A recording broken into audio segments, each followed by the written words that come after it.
No ar, Verbo Online, um programa do Ministério Verbo da Vida. Olá, queridos, graça e paz, bem-vindos a essa edição do Verbo Online. Você vai acompanhar comigo os principais fatos que repercutiram em nosso ministério e também nas igrejas no Brasil e no mundo. Então, fique ligado, o Verbo Online está no ar.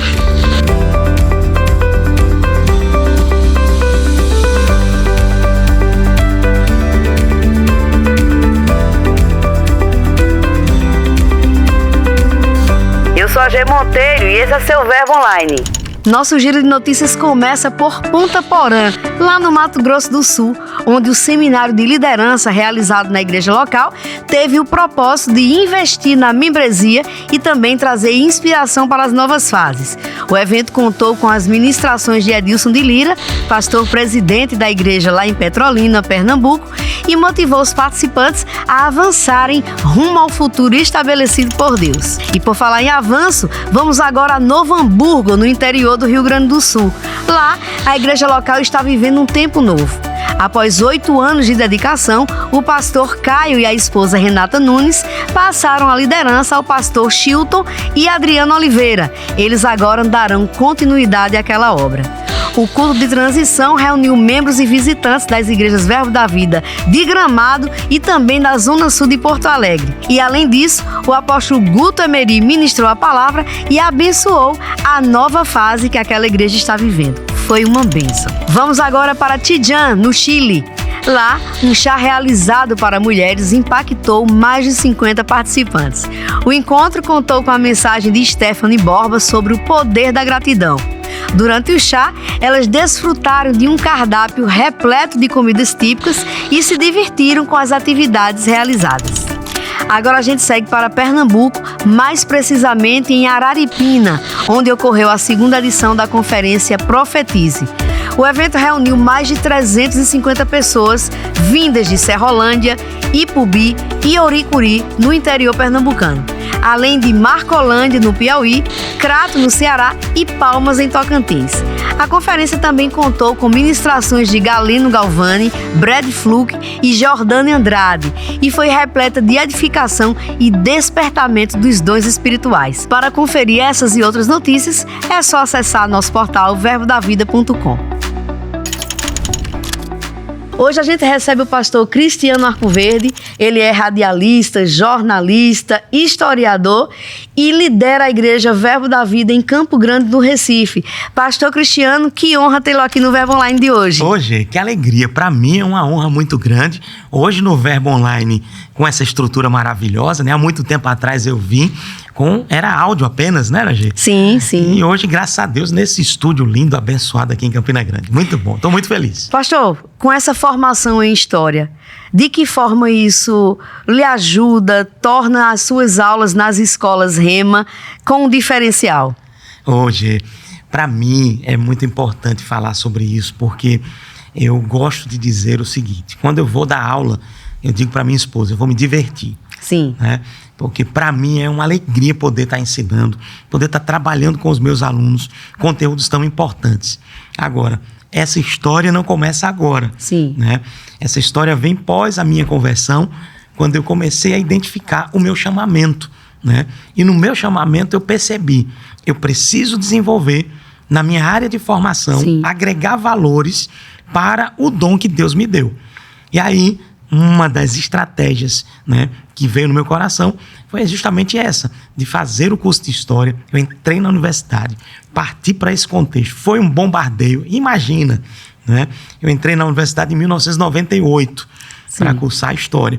Então, mesmo naquela época, alguém poderia dizer assim, às vezes as pessoas perguntam, lá naquela época, era pesado já essa questão ideológica? Você ser um crente na sala de aula. Um crente como historiador. Eu já tive gente dizendo para mim, rapaz, eu nunca vi um professor de história crente. E eu sei que tem. E eu sei que tem muitos, sim, graças a Deus. E eu sou um deles, né? E graças a Deus que eu entrei na universidade com experiências com o Senhor, com uma firmeza na palavra, sim, né? Então, todo bombardeio que vinha, eu buscava em Deus a saída. Eu buscava em Deus a direção. Então, meu Deus, foi muito interessante. Todas as experiências que eu vivi lá na faculdade, isso foi agregando valores. Sim. E a partir daí, isso foi somando para quê? Para que eu fosse um professor melhor, para que eu fosse um ministro melhor do Evangelho. E nesse contexto aí, onde é que entra o rádio? Aí o senhor já gostou, né? Gostei também, porque é outra área que eu também busquei para agregar valores. Sim. Né? E é bem interessante, porque quando eu me converti em 1994, eu estava ali buscando, evangelizando. Eu vou dizer para ti, Gê, para você que está me assistindo agora nesse momento, se envolva com o evangelismo pessoal, né? O evangelismo, ele agrega muitos valores, ele fortalece muito a nossa vida e nos incentiva, obviamente, a ser um bom cristão, né? Obviamente. E aí, o rádio entrou como? Sempre evangelizando individualmente. Um dia eu fiz uma oração a Deus. Eu disse, Senhor, eu amo pescar vidas, salvar vidas para o Senhor. Só que eu evangelizo uma pessoa, é como se eu estivesse pescando com vara. Sim. Quero pescar com rede. Pronto. Aí eu disse na oração, eu lembro como hoje, eu no ônibus. Que fantástico. Né, eu disse, Senhor, me ajuda a pescar com rede grande. Caramba. E aí, a partir dali, começou a nascer o desejo por rádio e televisão. Né? E a partir desse contexto, eu comecei a buscar tanto a área de formação, mas até interessante, porque esse contexto da área de formação, ele vai vir um pouquinho depois, porque o rádio chegou antes até. Surgiu uma oportunidade pela igreja, no ano de 2001, da igreja tem um programa, né, numa rádio comercial, na verdade, numa rádio educativa lá, que pegava uma boa parte do Recife, e aí eu fiz durante um ano, mais ou menos, um programa justamente nesse contexto. Então já era resposta de Deus para mim, e eu começando ali a pescar com rede grande. Né? Aí em 2006, eu tive o convite, né, pela direção de uma das maiores rádios, na verdade, assim, a primeira rádio evangélica do Brasil, que foi a rádio, que é, né, a Rádio Evangélica FM. Né? Essa rádio, ela é desde 1985. Diga aí. É a primeira rádio oficial, comercial, evangélica. Então, eu tive a honra de ser convidado para ter um programa lá, né? Integrar a equipe, não como radialista, porque eu não tinha formação ainda, mas integrar a equipe na área de design da rádio. Né? Então, eu fazia essa prestação de serviço para a própria emissora e eu tinha um programa. Então, a partir daí, de 2006 até 2016... eu estive no ar ininterruptamente para toda a região metropolitana do Recife. E assim, com um alcance maravilhoso, um programa crescente.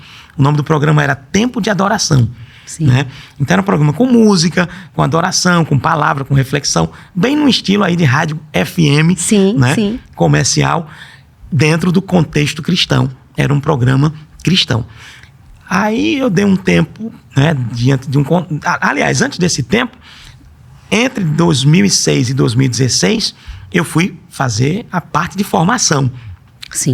E aí eu me formei em rádio e televisão, né? Eu sou um radialista com formação e dentro disso, então, me abriu, inclusive, a possibilidade de adentrar em outros universos. Por exemplo, quando eu terminei a formação, uma instituição nacional que trabalha com formação em várias áreas, me convidou para integrar a equipe de professores dessa instituição, formando radialistas. Então, eu tive a oportunidade de não apenas aprender, mas com a bagagem. Olha como as coisas vão somando, né? Porque, por exemplo, ter feito licenciatura de História foi maravilhoso para mim. Né? Isso me ajudou muito a ampliar o meu leque, né, de área de atuação, até de didática também, né? Me ajudou muito mesmo. Hoje, isso agrega muito até para as aulas de rema, de escola de ministros, escola de missões. E aí eu comecei a ensinar nessa escola, né, trabalhando nessa área. Com o tempo, eu fui desenvolvendo e a partir dali eu entrei para supervisionar todos os radialistas no campo de estágio. Muito bom. O que ampliou ainda o universo, né? Ali em Recife, as emissoras, as grandes emissoras estão ali, tem uma base em Recife, né? As emissoras nacionais, e Recife se torna uma base mesmo, né? E a partir dali retransmite para outras localidades. Então, Sim. eu levava os alunos para o campo de estágio e acompanhava todos aqueles alunos no campo de estágio, dentro do processo de formação do radialista. E que coisa boa, né? Quando a gente olha assim, o mover de Deus, né? Porque o senhor pediu uma rede e ele trouxe uma rede de comunicação, né? Para que mais? Para que pesca? Exatamente. Mais abrangente do que essa, né? Do que os meios de comunicação para você chegar às pessoas, né? Principalmente como o rádio, né? Eu vejo o rádio como um meio de comunicação que a TV ela entra na sala das pessoas. Sim. Mas o rádio, ele entra na intimidade.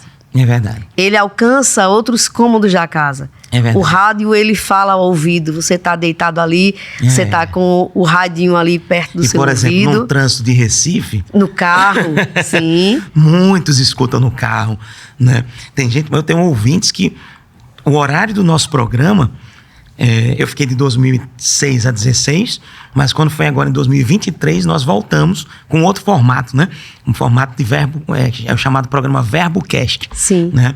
Um programa de entrevista, bate-papo. E aí, nesse contexto, o nosso horário, muitos estão indo para o trabalho. Então, eu tenho ouvintes que estão no ônibus ouvindo. Isso é muito bom, né? Meu Deus, isso é maravilhoso. Esse alcance é muito bom. Pastor, olhando para sua igreja, a igreja que o senhor lidera, essa sua formação como especialista em gestão de pessoas, de que forma isso contribui, lhe auxilia para o trato no dia a dia com a sua membresia, com seus líderes? Meu Deus, é outra área que eu também disse, eu vou trabalhar isso, eu vou buscar, né, desenvolver essa área, porque eu considero muito importante para o pastoreio. Sim, né? sim. Então, eu sou pastor separado ao pastoreio desde 2003. Você percebe que eu gosto de há 22 anos, né? 22 anos. Eu gosto de datar, né? Pelo menos pegar o ano. Né? Historiador.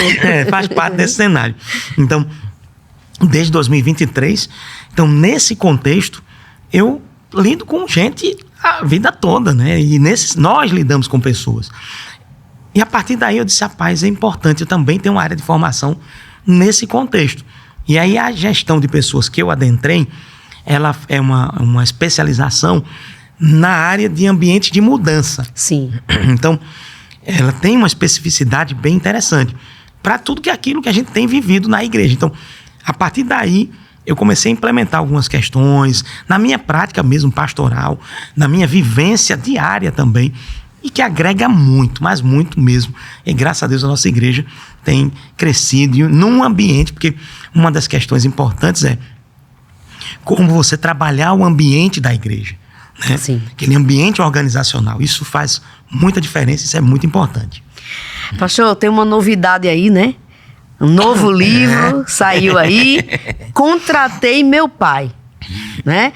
Qual a principal lição desse livro? Como é que surgiu essa história desse livro? O senhor é coautor, inclusive. Isso. Onde foi? Como foi que surgiu esse estalo para essa nova obra, né? Muito bom.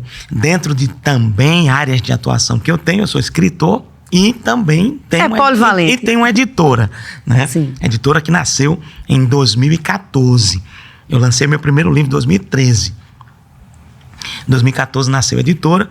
E aí, quando foi pós-pandemia, eu fui convidado por uma empresa nacional, uma empresa é uma franquia, né, nacional, para preparar e apresentar uma palestra dentro de uma convenção onde reunia todos os franqueados daquela empresa.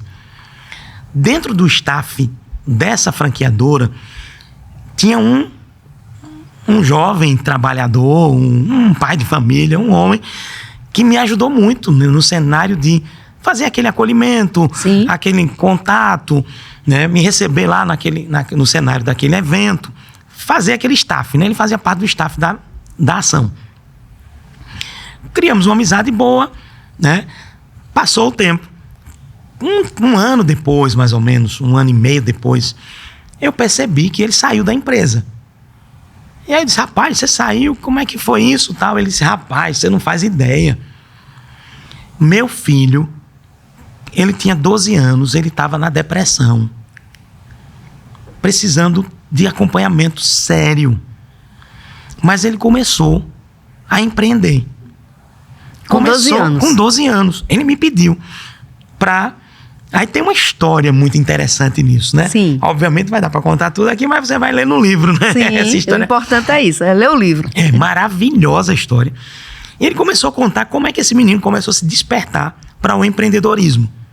Com 12 anos, na depressão. A partir dali, esse menino começou a crescer no negócio que ele estava fazendo. E o menino chegou ao ponto de dizer: pai, eu vou precisar contratar alguém. E eu queria que na minha empresa, ó, era informal ainda a empresa, né? O negócio. Eu queria que o primeiro a ser contratado fosse o senhor. Tá aí o título, Contratei Meu Pai. Quando ele foi contando essa história, eu disse: meu irmão, na hora o título veio. Contratei meu pai aos 13 anos. E aí eu disse: ó, vamos conversar sobre essa questão desse livro, né? O pai deixou aquela empresa, que é uma franqueadora, uma mega estrutura, deixou tudo aquilo para viver o sonho do menino, que se tornou a base de operação de toda a família. Então, eles abriram uma estética automotiva. Sim. E hoje tem desenvolvido, eles são de Minas Gerais. E quando eu soube dessa história, eu disse: rapaz, tem muita lição boa aí. Então, no livro, eu entro com a ação direta, né? Sim. Com a parte da editora em si, né? Com todo o processo de produção do livro. Mas eu entro como coautor. Por quê? Sim. Porque eu percebi que na história do menino, os blocos que a gente conseguiu identificar e dividiu pelos capítulos ou por capítulos, cada bloco da história dele trazia uma lição prática. Sim. Da palavra, sobre princípios de empreendedorismo, de família. Meu Deus, é muito rico. Então, assim, eu entrei como coautor em que aspecto? Trabalhando a questão do contexto, né, do texto do livro, junto com a família. A família detém a história, obviamente, os detalhes da história. E eu entro, né, eu adentrei nesse contexto. Fazendo o quê? Fazendo essa reflexão técnica, teológica também, empresarial também, né, dentro do meu cenário de atuação profissional. E foi muito interessante. É um livro muito interessante mesmo. Contratei meu pai, a história de um adolescente empreendedor. O senhor também escreveu Fale Bem e Surpreenda. Sim. Né? Olha, o tema já é muito bom, né? Isso, o título do livro é bem interessante. O título é muito bom porque a gente sabe que muitas pessoas têm muitos talentos e às vezes, inequivocamente, acreditam que não sabem falar, que não podem ser treinadas. De que forma o senhor vê a contribuição desse livro, não só para ministros, mas para qualquer pessoa que queira melhorar o seu modo de se expressar, a sua oratória? Muito bom. Esse livro tem uma história interessante. Em 2014, eu lancei Vou Ministrar a Palavra. E Agora? Que é um livro aí que é, graças a Deus, esse eu tenho. Largamente conhecido, divulgado, trabalhado. Vou Ministrar a Palavra e Agora, eu adentro nos aspectos ministeriais.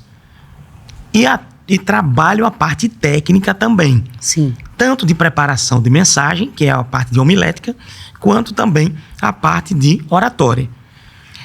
Com o passar do tempo, eu percebi, porque como eu também sou chamado a fazer palestras fora do âmbito da igreja, né? Muitas vezes eu vou para lugares, não como pastor, fazer palestras, né? Às vezes eu sou convidado por empresas, como essa mesmo franquia nacional me convidou.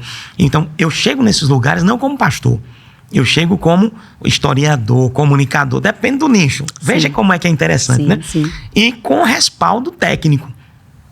Então, muitas vezes, eu chegando nesses lugares, eu lembro, eu estava fazendo uma palestra para gestores da educação de um estado. Sim. Né? Porque eu também trabalho muito essa questão de educação.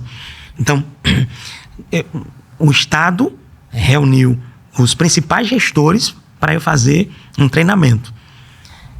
E eu montei um stand, né, para apresentar os livros e tal. E aí me despertou. Um gestor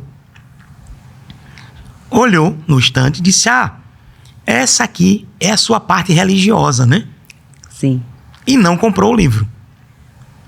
Aí eu despertei, eu disse, ele chamou a atenção dele, mas ele identificou de cara que era uma parte religiosa, ou seja, uma abordagem cristã. Sim. Eu fiquei com isso durante um bom tempo. E eu disse, meu Deus, eu já sei o que eu vou fazer. Eu vou fazer um livro técnico, eu vou tirar essa questão ministerial. Então, o Fale Bem Surpreenda é uma versão do Vou Ministrar a Palavra e Agora. Sim. Inclusive, o título dele ia ser outro. Quando eu fui fazer a parte de publicação e fazer as verificações, veio esse ponto, né? Eu parei e disse, não, vou buscar, vai ser Fale Bem Surpreenda. Aí chegou o Fale Bem Surpreenda e aí entrou esse cenário, né, desse título que eu achei maravilhoso. Inclusive, esse livro, ele é prefaciado por alguns nomes, como Regina Bittar, Sim. que é a voz da Siri, né? A voz do Google, aquela vire à direita. Sim. Né? Pronto. Ela prefaciou esse livro. Aquele que foi, né? O Bob Floriano, ele foi a voz das Casas Bahia, né? Só nas Casas Bahia. Pronto. Ele também prefaciou, né? O Perilo prefaciou também. Sim. Né? Alguns nomes, assim, bem interessantes da comunicação nacional, já eles prefaciaram esse livro também, e muito bom mesmo, assim, poder publicar esse material tão maravilhoso. Então, com essa observação que eu fiz, né, daquela fala daquele gestor, essa é a sua parte religiosa, então o que é que eu fiz? Eu tirei a parte ministerial do livro, coloquei só parte técnica, Sim. preparação de roteiro. Então, eu mudei em termos, tirei o nome sermão e botei em roteiro. Sim, sim. Fui adaptando. Algumas palavras que as pessoas às vezes já criam um preconceito. Um preconceito, né? Só que tem um detalhe. Eu vou seguindo em todos os capítulos o máximo possível na área técnica. Sim. No último capítulo, eu compartilho o meu testemunho. Sim. Então, como não é um livro de capa cristã, então o não cristão, ele abraça.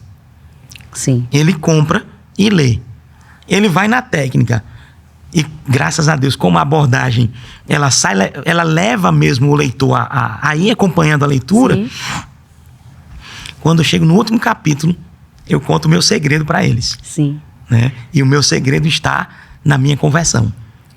E manteve a visão, pois é, embalada de forma diferente. De forma diferente. Então, que coisa boa. Foi uma estratégia. E aí, no final do livro, eu compartilho meu testemunho. Ah, professor, pastor, cristiano, enfim, irmão, por que você não colocou logo de cara? Né? Logo no primeiro capítulo, a conversão. Porque se eu pego esse público e esse público compra esse livro, Sim. ele pode travar ali e não acompanhar a leitura dos demais. Sim. Né? Mas eu, com a graça de Deus, na escrita, ele se envolve tanto que não tem como ele não querer ler o último capítulo. Sim. E aí você já está com vontade de ler também, né? Você pode adquirir. E termina sendo alcançado, livro, né? Todos os meus livros, né? Eles estão no cristianarcoverde.com.br, que é a nossa loja virtual, a gente manda para todo o Brasil.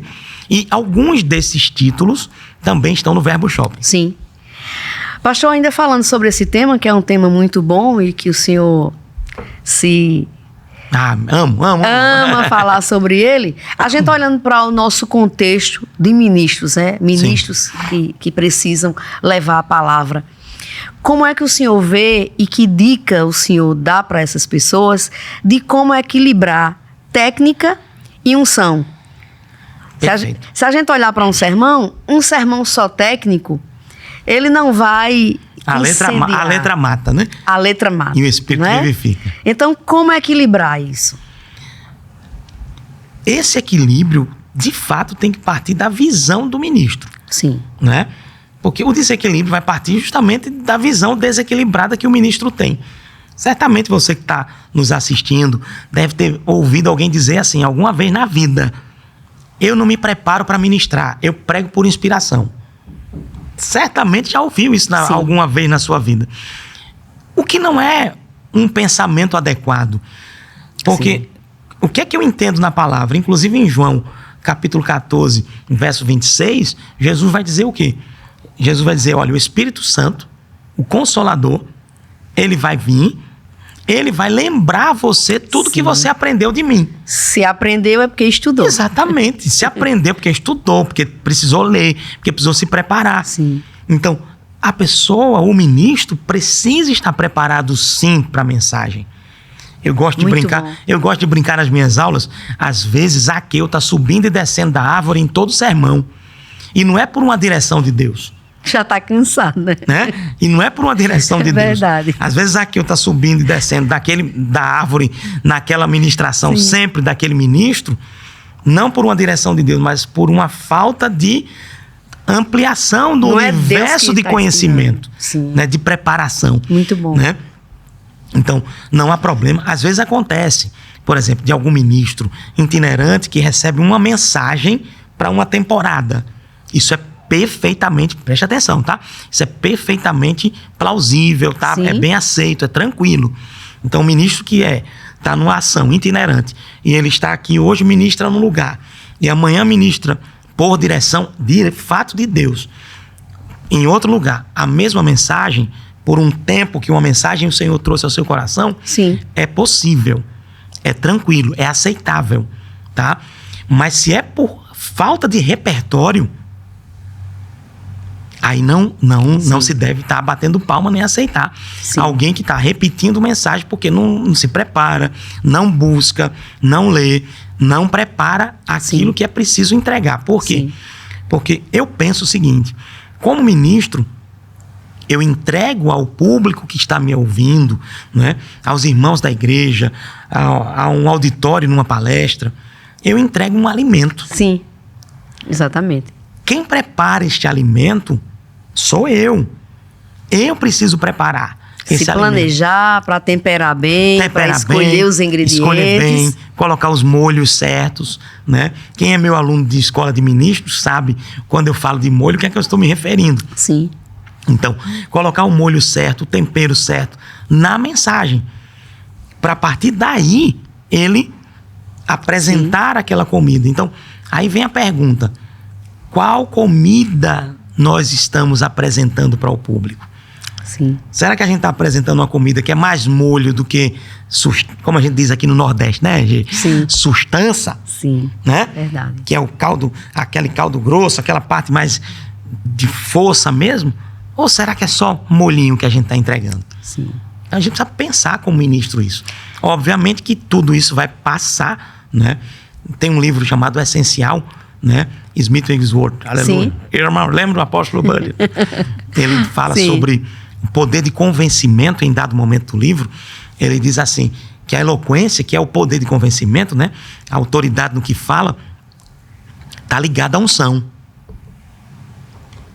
E eu posso ver isso nas escrituras, quando eu vejo que a Bíblia diz que o Espírito convence o homem do pecado, da justiça e do juízo. Então, sim, quanto mais cheio da unção, mais cheio do Espírito, mais convencimento vai acontecer na minha mensagem. E quanto mais aprender, se planejar, exatamente, mais o sermão vai ser melhor, né, pastor? Muito. Mais o Espírito Santo vai nos lembrar o que aprendemos. Ajude o Espírito Santo a lhe ajudar. Pelo amor de Deus, né, minha amiga? Pois é, pastor, que conversa agradável. A gente já está encerrando aqui. Eu não acredito no negócio desse, não. Protesto. E eu gostaria que o senhor citasse aí, desse uma dica para quem está nos acompanhando, de algum livro, aquele livro que o senhor leu, que marcou sua vida, que o senhor lê anualmente, o senhor revisita e dá de presente até muitas vezes, né? Lê esse livro, que esse livro vai lhe ajudar. Olha, tem um livro que eu acho ele maravilhoso, eu gosto muito dessa leitura, eu acho que aborda muitas áreas e é muito bom quando você identifica num autor e numa publicação algo que você pensa e diz assim, cara, é assim, é isso mesmo, é isso. E esse livro não é tão falado, mas eu queria dar uma moral para ele. Sim. Uma moralzinha, porque a moral o livro já tem em si, né? Sim. Que é o livro Depois da Fé Vem o Quê? De Kenneth Hagin. Sim. Eu gosto muito desse livro. Ele mostra que não é só a fé. Sim. Baseado lá em Pedro, né? Sim. Não é só a fé que vai estar sendo base para a nossa vida. A fé é uma base, obviamente, mas eu preciso agregar. E aí é quando eu gosto muito do capítulo que ele vai tratar sobre uma fé inteligente. Muito bom. Sabe que nós, cristãos, nós precisamos ter uma fé inteligente. Tem muitos cristãos perdendo familiares porque não estão usando a sua fé de forma inteligente. Sim. Estão afastando, né, aquele familiar que ainda não se converteu, ainda não chegou na visão, né? E aí, por não ter uma fé inteligente, ele empurra para fora. Sim.